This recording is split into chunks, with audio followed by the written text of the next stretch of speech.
Hello, welcome, David Gershon. I'm glad that you can participate in this series. The future is calling us to greatness. My pleasure, Michael. So great to be with you. It's great to be with you too again, brother. For those of my listeners and viewers, I actually worked closely with David for 5 years. He's been one of my main mentors in my life. And David, if you could share a little bit about not just our work together, but basically what have you been engaged in since the mid-'80s, and help our viewers and listeners who may not be familiar with your work yet have a sense of what you bring to this conversation. Okay, big question. I think maybe that's a good place to start.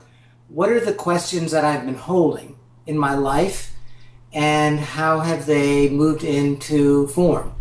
So the first thing that I would say is I hold the question of what's possible as an organizing principle, not what's wrong and how do we fix it, but what's possible and how do we create it. So I see everything as an opportunity, truly, not just as a euphemism for dealing with bad things, but genuinely as an opportunity for great possibilities. And so in the 80s, I saw this contraction going on between Russia and America. And I saw an opportunity to see if we could do an intervention that could create what I've come to call a planetary unitive field. That's not about... Planetary what? Unitive field. Okay. Bringing people together in a unitive state that shows how we are connected more than we're separated. Yes. And to use that as a way of sort of overcoming the divisiveness in the Cold War that was going on between Russia and America and Russia and most of the rest of the world. And we did it by passing a torch of peace around the world, and it entered into a vacuum for this type of solution, or for any solution, and it got pulled along. It shouldn't have happened, but it did. And 25 million people participated, 45 heads of state, 62 countries, ABC TV, and many TV stations around the world covered it. 20% of the world followed this amazing unitive experience on our planet. And we raised many millions of dollars for the neediest children. And we focused the torch on what was working in the world. We shed light on what was working in the world. And my takeaway was that the impossible is possible. And that has been an organizing principle in my life that has guided me to ask the next set of questions around the next challenges that the planet has been facing. And in the late 80s, the question was, how do we create an intervention to address the unraveling of the global ecosystem? And we found that the greatest cause of the deterioration of the global ecosystem was the unsustainable patterns of consumption and production in the industrialized world, and then if you worked on the consumption side, you drove the supply side, and that became the Global Action Plan Initiative, which you joined me in, and we learned how to actually get people to adopt sustainable lifestyles, bring that to scale within neighborhoods and blocks, and among many cities all around the world, some 22 countries. And that led to understanding behavior change, community engagement, large system transformation, and has led me to my latest venture on addressing the issue of climate change around using these tools within cities to lower the carbon footprint of households, which are 70% of the footprint of a city, and cities are 70% of the footprint of the planet, and bring that to scale in a city, across the country, and around the world. That's great. In fact, let me just sort of jump in here and share some of my own experience with David and with Global Action Plan and the Empowerment Institute. First of all, David and his wife, Gail Straub, are two of the most amazing empowerment trainers in the whole world of personal and collective empowerment. And their organization, the Empowerment Institute, has trained people all over the world, worked with organizations all over the world. And the thing that David is talking about that he and I worked on together, where I was the Portland Sustainable Lifestyle Campaign manager, and then for 3 years there and in New York, was really a program designed to help to help neighbors come together and support each other in using less water, driving less, composting, recycling, all the different aspects of living a more earth-friendly, sustainable lifestyle, but also building trust and community with their neighbors. Many of these people had never even met their neighbors before. And so we would train the neighbors to go and invite their neighbors to come in. We do a program.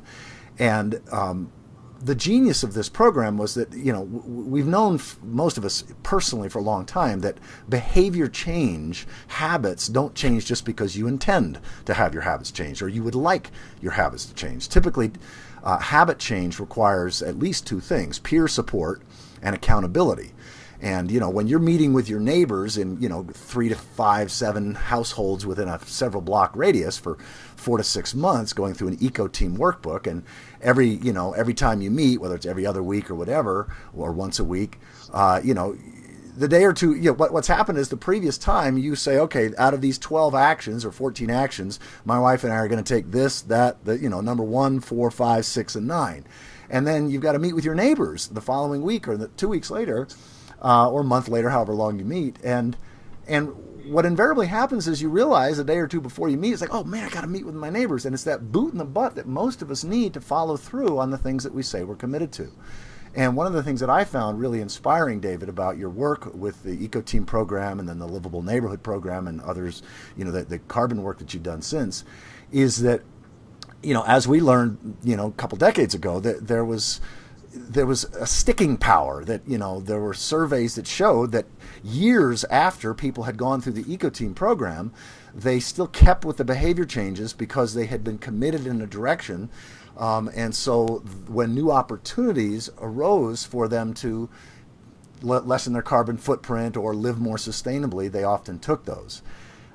So David, if you want to say any more about that, but certainly how then did you go further with the Cool City program and what you've done with climate change? First of all, Michael, let me just say that the way we got so smart, it sounds so smart what you're describing, was the hard work that you, as one of our key innovators, and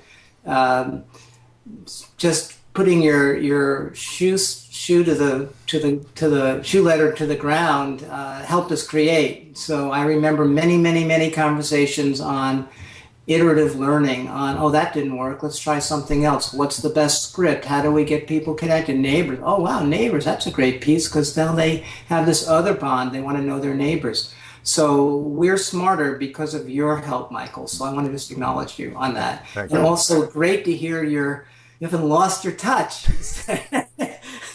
It's reminding me I need to keep you in mind for some of our future trainings if you're ever around. So the question again was what, Michael? Well, in terms of, you took this model of citizen behavior change, of habit change, and what it requires for that. You then took that and did specifically focused on lessening carbon impact. And so if you could say a little bit about how you took the methodology and the techniques and tools that, from what we learned in terms of the Livable Neighborhood program and the Eco Team program, and then what you've done in the last decade or longer around specifically climate change and carbon carbon footprint. Sure. Well, what we found was when a neighbor says these three things to a neighbor: "Hi, I'm your neighbor from up the street. I'd like to invite you to a neighborhood gathering. Hear about a program sponsored by the city of Portland or Rockland County or wherever Michael happened to be at the moment, or anywhere else where this program was. To learn how to conserve resources for the sake of," it's like old time, right? "For conserve resources for the sake of our neighbors, get to know each other better as neighbors, and create a healthier, safer, more livable neighborhood. Can you come?" It's this Thursday, 7:30 to 9. And what we found was about 75% or so said yes. Half came, 75% joined, and we got a 25% uptake block by block across the country on average. We took that model, applied it to livability around health, safety, resource sharing, through a program called Livable Neighborhood, and we got a 63% uptake. We got even a higher uptake when we applied it to resiliency in New York City in the 80s in buildings. And we got a 43% uptake when we applied it to carbon in Portland. So we found that the ability to get to know one's neighbors through this opportunity did three things. Conserving resources for the sake of my children or our children really was meaning and purpose. Being able to meet my neighbors was community. And improving the livability of my block was about a sense of self-efficacy. So we found intrinsic motivation that drove people to want to participate, not the extrinsic of money or saving the planet, or all those were good, but it was these specific needs that were unmet within the psyche of most people in the country and around the world. And we have been drilling down and understanding how to do it better. The question has always been, do we have an issue capable of scaling? What are the system conditions for bringing this kind of a methodology, which is intensive, to scale? And what we found was that those issues, while able to get a certain percentage of people, were not really tackling a deep enough need, I believe, in people, in a community, and in the world for us to scale it. And I still don't know if that's the case, but I believe it is with climate change. And that's certainly the hypothesis that we're operating on, because this is about the end of the species, or certainly a diminished experience of the species on the planet. So when you're looking at a crisis of this order of magnitude, and your community and your lifestyle and your block can actually be a model, and if that model can be scaled up across a city and across a country and across the world, not just am I a drop in the bucket, but my drop is filling the bucket. And the big thing with the issue of carbon in a city, as I mentioned earlier, is 70% of the footprint of a city is the residential sector.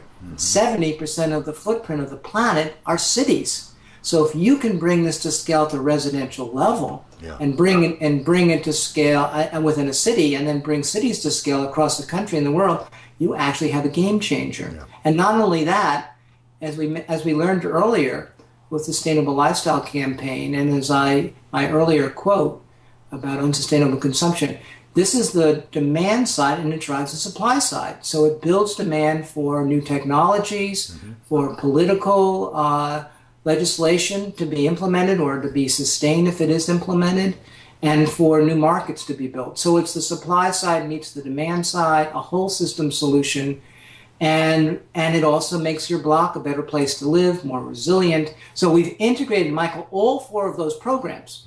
They're now all in one. They're called the Cool Block. The Cool Block. The Cool Block program. Let's see. What's our subtitle? A program to learn how to create to live. I got to get better on remembering the subtitle.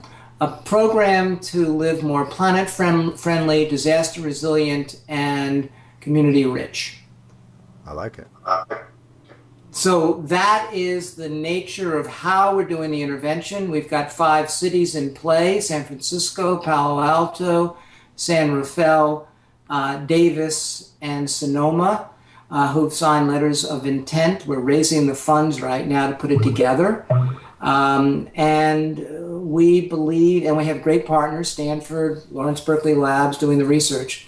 So to be determined, but we think that we have something that will actually engage people so they'll want to do it even if there wasn't a climate issue, because just the opportunity to have the social connectivity. And this whole other thing that's in play now, Michael, you may be familiar with collaborative consumption, the sharing economy.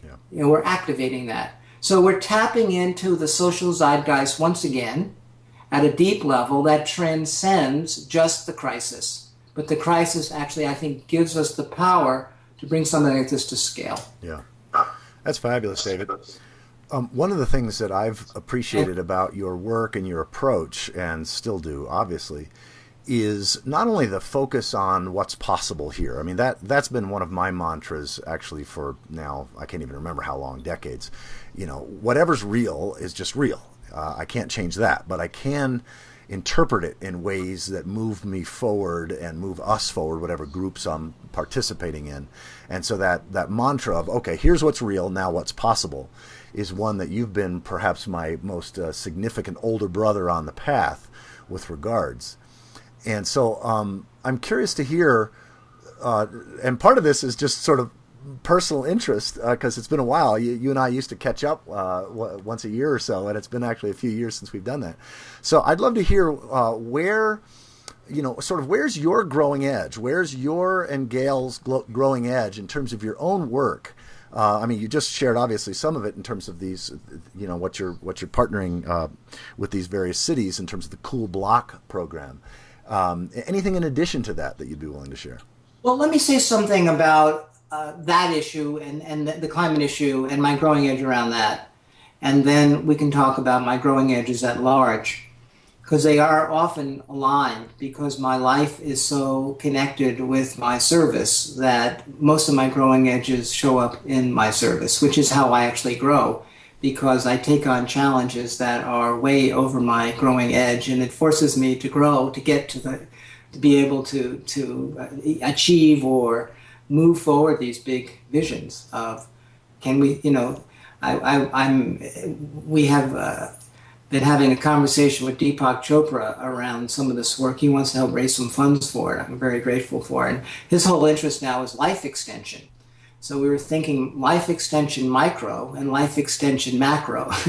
So this is my life extension project for the species. And what I believe, Michael, is that the growing edge of the climate movement and what I'm holding, not unlike the work that you and I were doing around Y2K in the year 2000, is a belief in hope and possibility in the face of despair.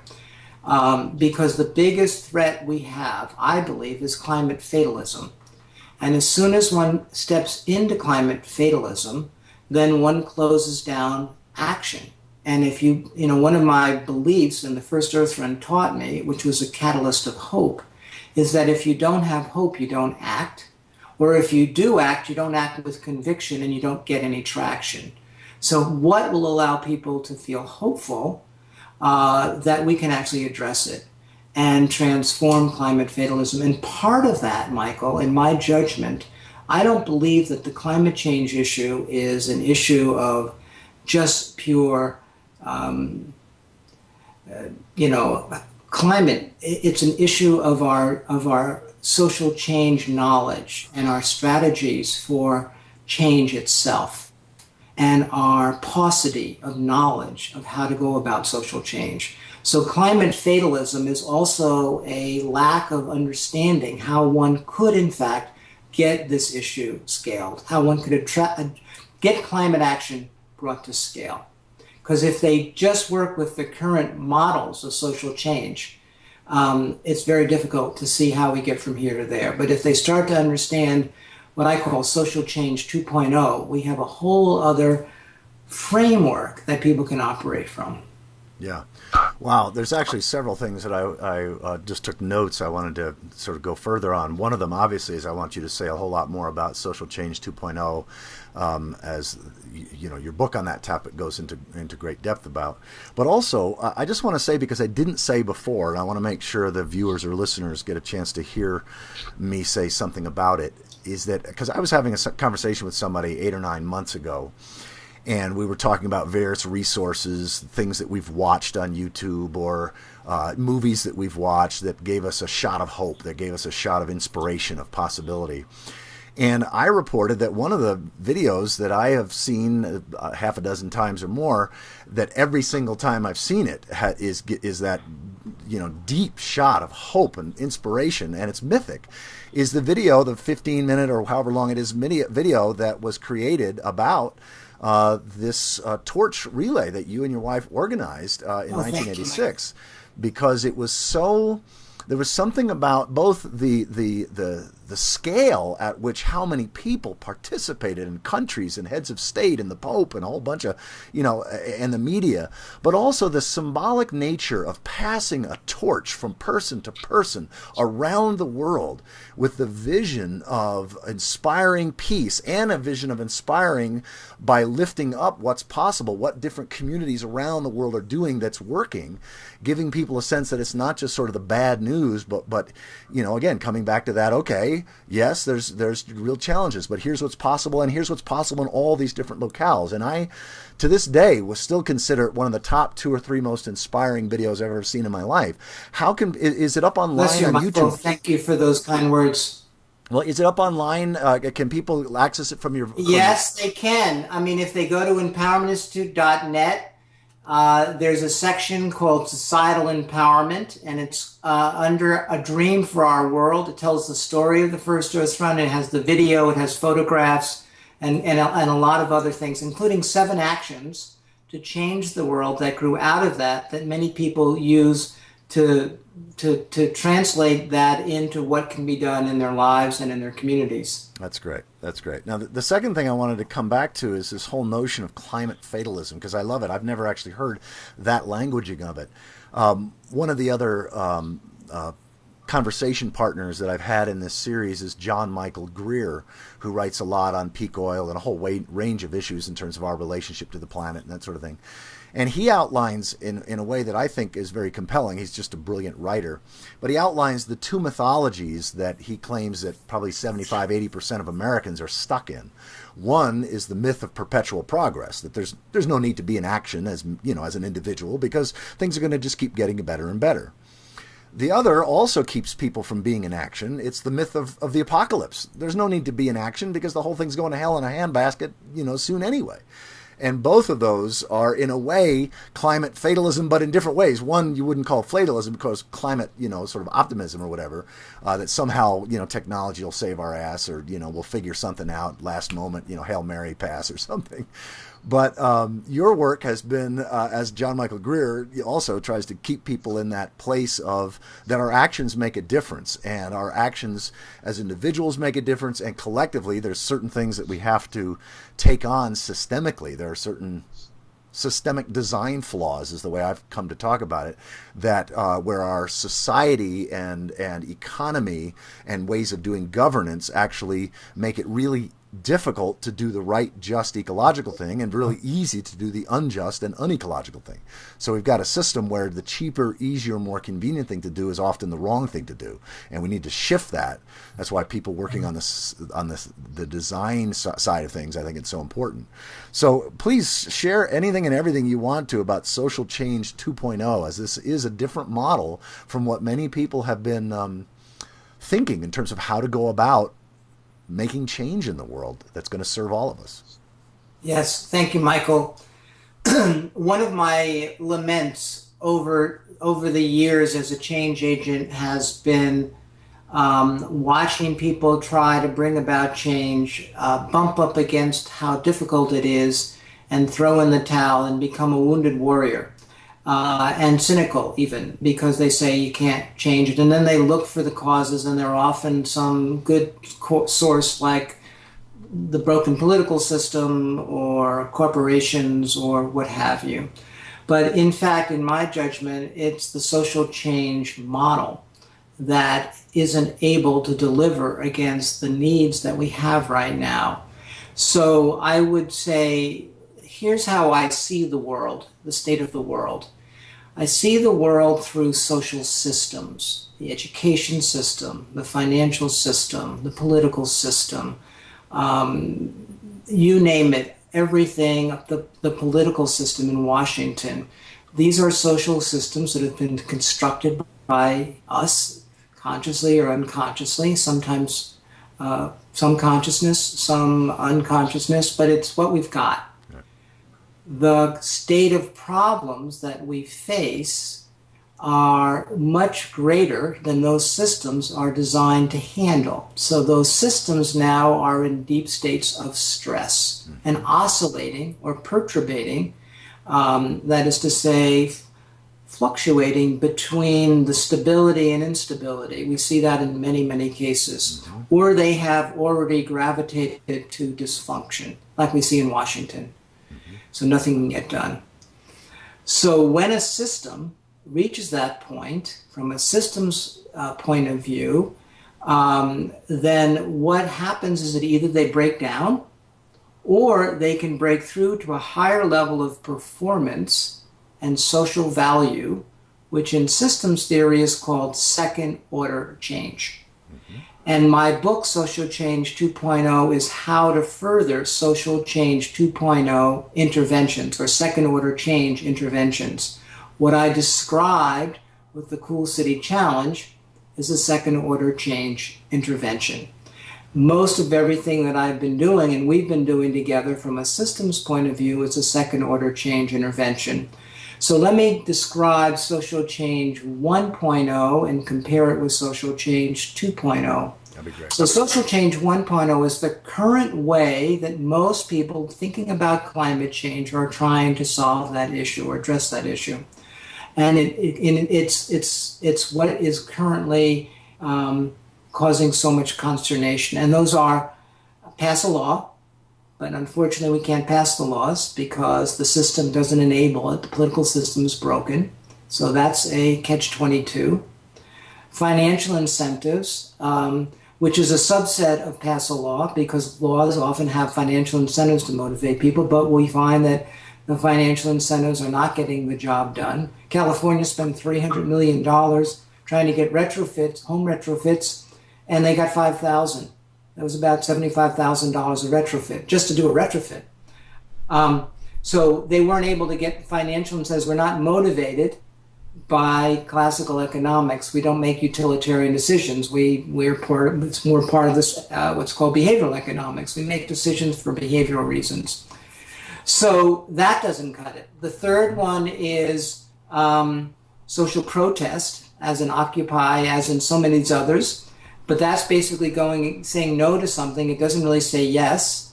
So that isn't going to build a transformative social change intervention or a second order change. And the fourth one is awareness, like in, The Inconvenient Truth, raise awareness. But all the behavior change research, which talks about something called the deficit model, the belief that why people don't act is they just don't know the problem. So let's give them more information.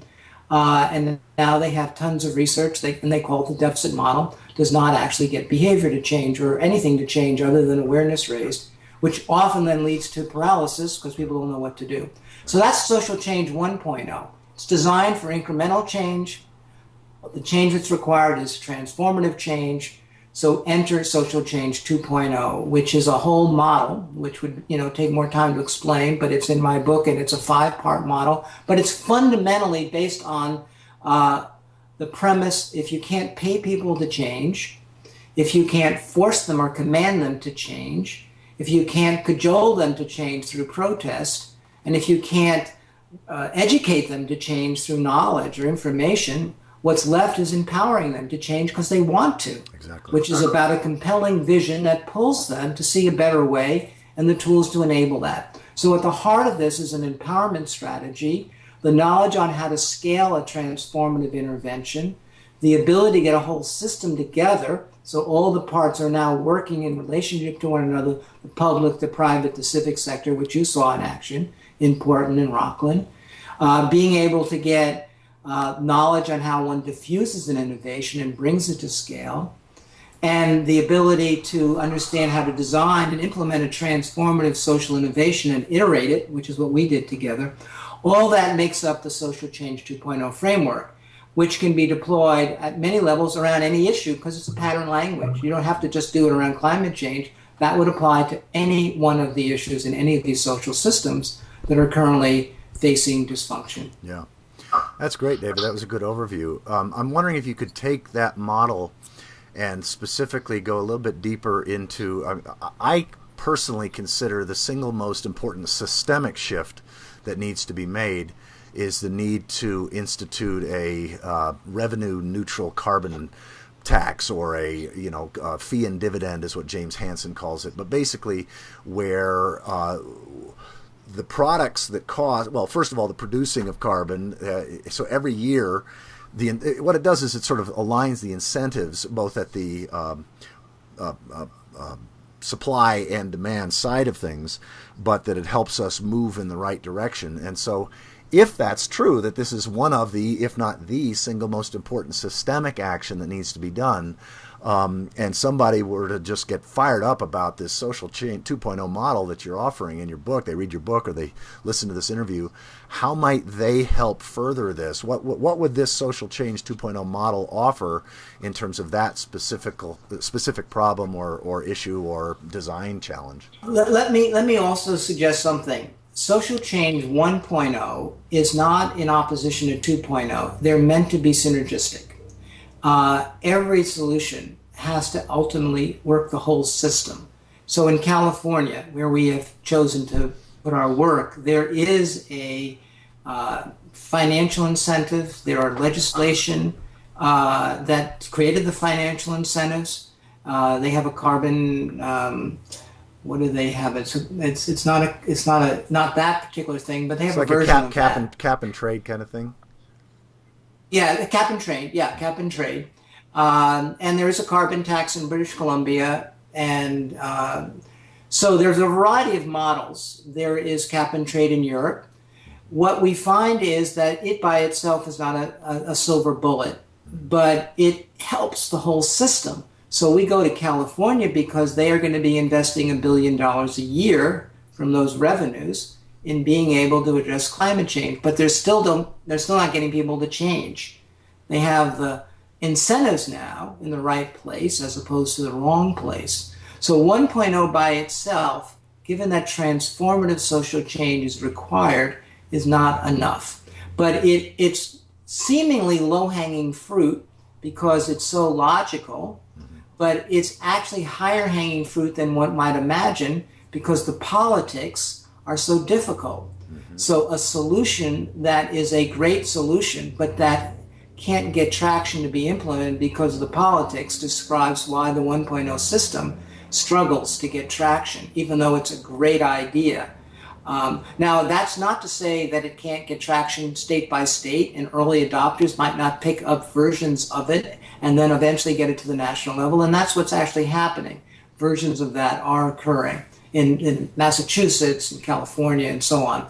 But that's still not enough to create transformative social change because the assumption is based on classic economics, which is that people make decisions based on utilitarian considerations, and it doesn't reflect the current work on behavioral economics, which is people make decisions economically based on many other factors that are not really about utility. So yes, it's important. Yes, we should work it. And yes, if you build up enough demand and enough citizen education around this, you have a better chance of the law passing. And when it does pass, to actually get traction for it to be implemented in an effective way. So again, it's making the whole system work better. Yeah, that's great. You know, one of the things I want to come back to is what you were sharing earlier that has been so true in my own life and in my understanding of human history as well. You know, that classic phrase, you know, without a vision, the people perish, and that can be also true individually. If I don't have a vision of what's possible or something that inspires me to move toward, and all I'm present to are the challenges and the breakdowns and the difficulties of the current situation, the psychic energy to be engaged and to collaborate with others who are engaged in a positive way, Joanna Macy calls it active hope. So I'm curious, there's two questions that I want to ask. You can take them in either order. One, Paul Gilding speaks about, you know, the likelihood of the dam of denial breaking within the next 3 to 5 years. And when a dam breaks, the floodwaters are unstoppable. He believes that sometime between now and 2018, we're likely to see the dam of denial around climate break. And he envisions, you know, China, the United States, the European Union, Brazil, India, everybody being mobilized like we were at the beginning of World War II. And so that's a vision of possibility, of inspiration that I find hopeful. But as you imagine, say, I don't know, 20 years from now, or 50 years from now, or 100 years from now, what, rather than just sort of the vision of like humans doing less bad, like what vision of what do you see as possible in the near term to fairly long term future of humanity that you personally find inspiring? Like what way of humans interacting with the natural world and with each other down the pike a little bit do you find particularly empowering or inspiring for you personally? I love that question, Michael. So one of the things that I got very clear about was I wasn't interested in just getting a bad thing to not be so bad, which is carbon mitigation or climate change mitigation. And nor am I interested in just adapting to a bad thing called climate adaptation. So the whole notion of the Cool City Challenge is the reinvention of a city and how people interact. Really a transformative social innovation in the urban landscape, which is where by 2050, 70 to 80% of humanity will be living. So if you reinvent a city, so neighbors know each other, share resources, feel connected, do things to make the city better, have visions of possibility that they're living, learn how to have that social change 2.0 embedded block by block. Because by the way, the idea of the Cool City Challenge has got 3 levels of scale. The cool block, which is basically 50 to 150 people based on this work that's been done by, trying to remember his last name, the anthropologist that talks about 150 is the number of people that people can interact with because of the neocortex of the brain. That's the most numbers of people. So we're organizing by 150, the cell, if you will, 150 people or less. Mm-hmm. That's the cool block. 10 cool blocks equals a cool neighborhood. And then you have orders of what should we say, scale that allow you to do things at the neighborhood level you can't do at the block level. Then you have the cool eco district, and you have 10 cool neighborhoods, and you can organize at the scale of an eco district and do things at that level of scale that you couldn't do at other levels of scale. And, like community-based agriculture and all kinds of things. So when you organize a city and you literally take a transformative social innovation and you put it into the city and you start to train people and you get everyone working to address an immediate crisis, but through that transform the whole vision of how a city and people living in it can be, city and citizen as partners, you have a vision of the future that can be brought to scale immediately to solve a problem that humanity has to address, but the dividends, the climate dividends, get paid off immediately or start showing up immediately. So that's what my vision is to build the future block by block on up, city by city, to solve the problem, and through the solving of the problem to create the future we want to have now.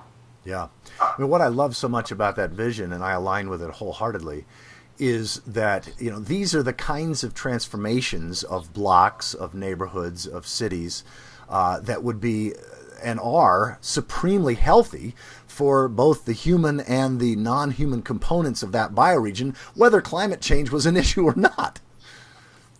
And that's why, for me, climate change is a remarkable opportunity, because it's the first time as a change agent there was ever an issue that with undisputable, the way I frame it is we have a non-negotiable feedback system that's forcing us to look in the mirror and see what we've created.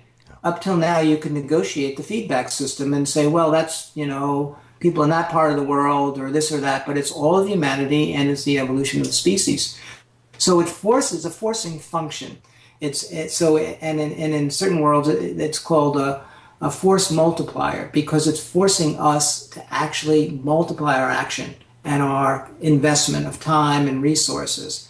And what an opportunity that is for those of us who can seize the moment and figure out how to be really intelligent and resourceful and creative around solutions. Yeah, exactly. Now, David, one of the things you mentioned earlier that I just made a note to myself to ask you about, you mentioned the phrase early adopters, and you and I have used this kind of language.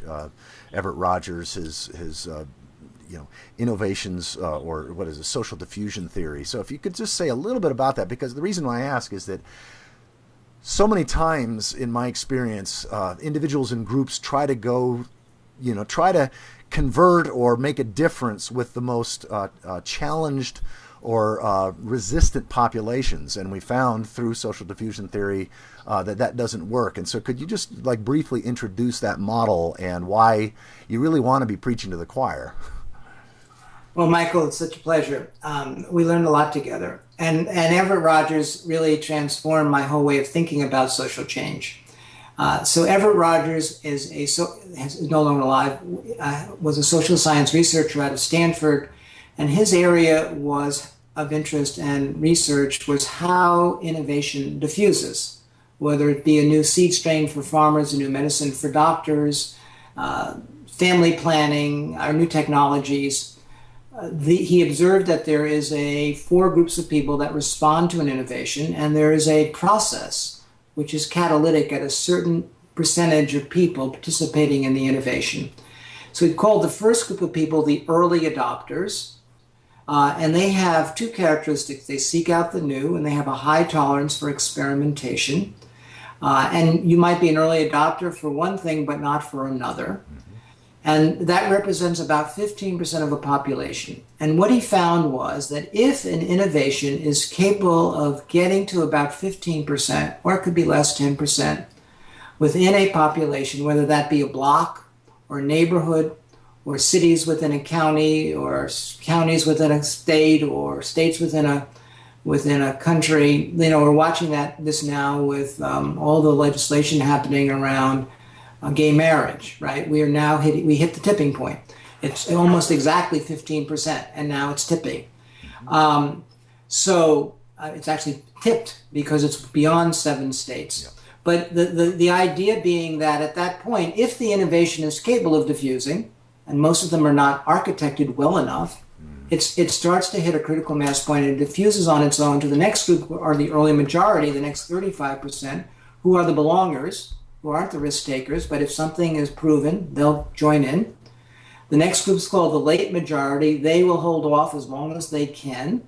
They represent the next 35%. And the last group is called the laggards, or the people who will never participate, and they're the last 15%. So what Rogers basically taught us, that is to say you and me, because we put his work into action, is preach to the choir, because the choir will sing loud enough to get everyone into the church.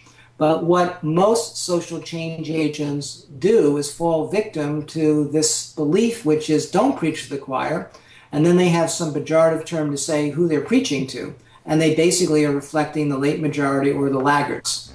And when you preach to the laggards and the late majority, their number one thing is to poo-poo it and to throw cold water on it, and then the change agents, not being skillful, think that that's actually a reflection on the innovation, whereas in fact it was a reflection on their social change strategy and the lack of sophistication to know that they need to go to the people who really want to hear it, who will help them build it and learn about how to make it better and better, because you never get it right. It's always iterative. So that's the fusion of innovation. And I would just add, for those that are tracking the climate change issue, where they spend a lot of time is the deniers. The deniers is really 15%. It's the laggard population.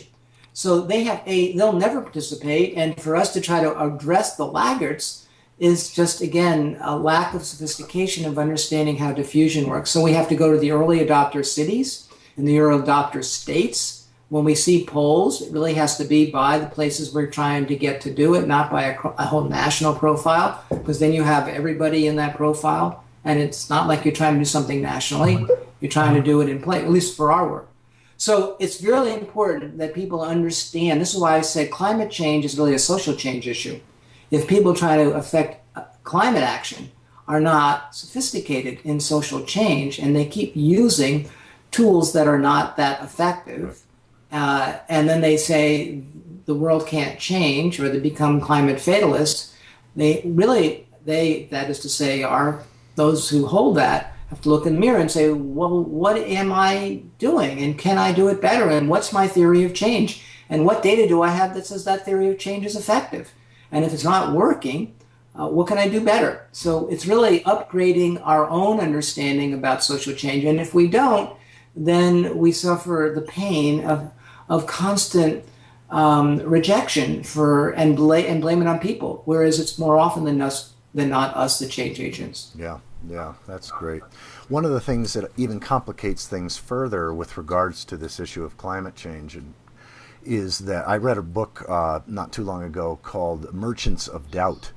How a handful of scientists obscured the truth on issues from everything from tobacco to global warming.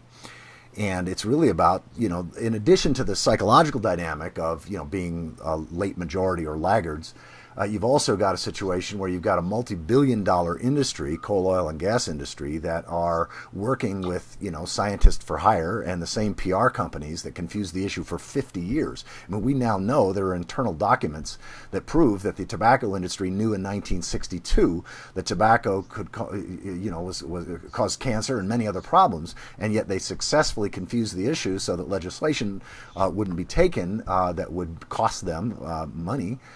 For 50 years. Well, we don't have 50 years on climate change, and so I agree that we really need to go with the early adopters and the early majority, and but it does challenge the issue when you've got such a well-funded campaign to confuse the issue, and you've got news outlets like Fox News that also, if you ask most Americans, do they think that the scientific community is in doubt or in conflict around climate? Something like 40% of Americans say yes. When the truth of the matter is, it's like 97 to 99% of the scientists who actually study climate are in complete agreement that climate change is real. Humans are the main cause now, and we got to take significant action soon to avoid the worst catastrophes. So, Michael, here's a question for you, an opportunity. Okay. Take those numbers, which are plus or minus 5%, because I've heard it's like 66 or 35% who are in that state that you've described, and some are in pure denial. But place the diffusion of innovation overlay on it, and describe who those people are who are saying that. Yeah, late majority and laggards. And laggards. And so those of us who listen to that without a more sophisticated interpretation somehow turn that into a negative, as opposed to, well, of course, that's the late majority and the laggards. Why would they have anything different? But if 60%, the people where changes really need to happen, are already there, then that's where we need to focus. And this is, again, why my mantra is our social change lens has to be sophisticated enough to know how to interpret this kind of data. Yeah, that's very helpful, David.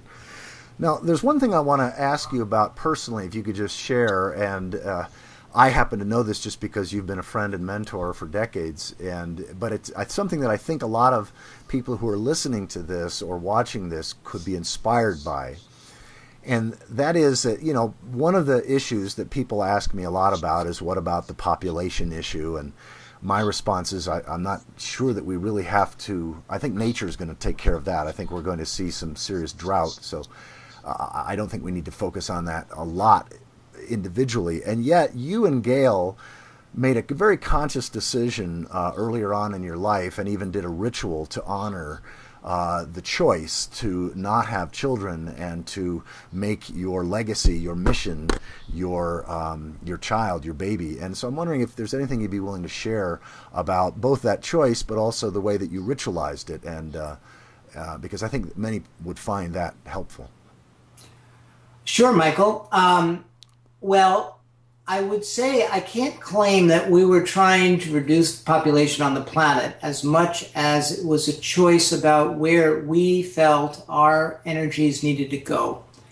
And we were very clear that we had a higher purpose, a social mission to really have an impact in the world. That was our goal. That was our vision.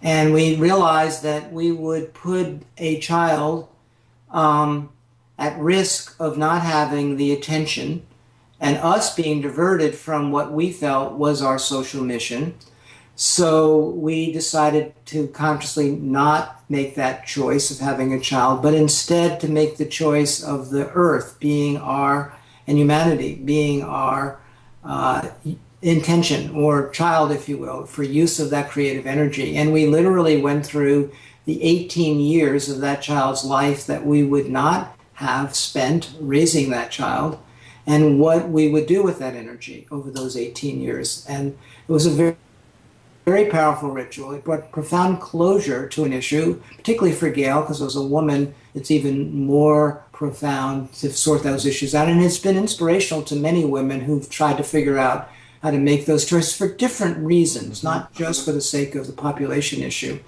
Albeit, like I've been a vegetarian since I've been 21, and now I'm getting all kinds of credit for being a vegetarian, but it wasn't even a choice to for animal cruelty at the point. It was just an intelligent choice for my body. And then I began to realize the moral implications. It's a little bit like that for this. So I'm happy to take credit for the moral implications as well. But it was really coming from a different angle.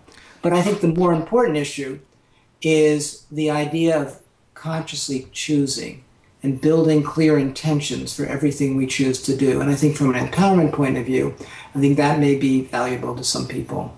Yeah, no, and I'm glad you clarified. I was not meaning to imply that either for you or even for most people, the issue is one of sort of not contributing to population.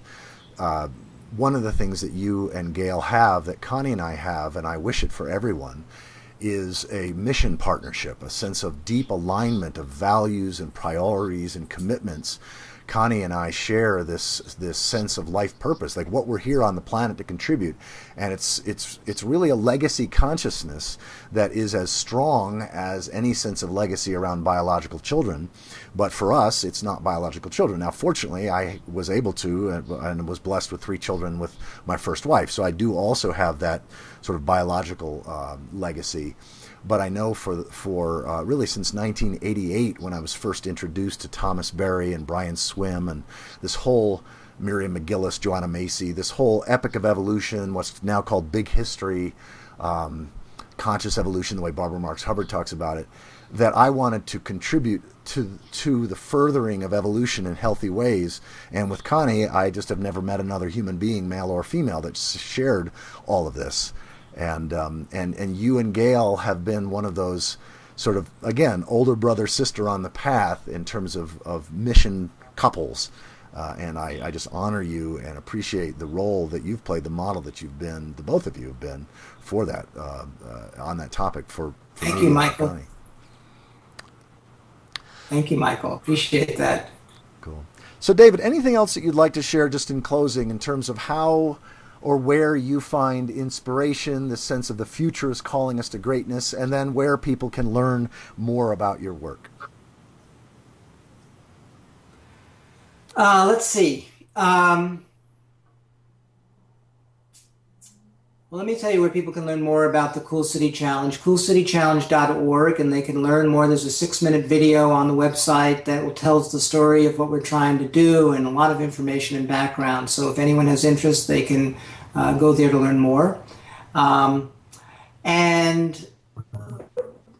well, I, as someone who is really into the glass half full worldview,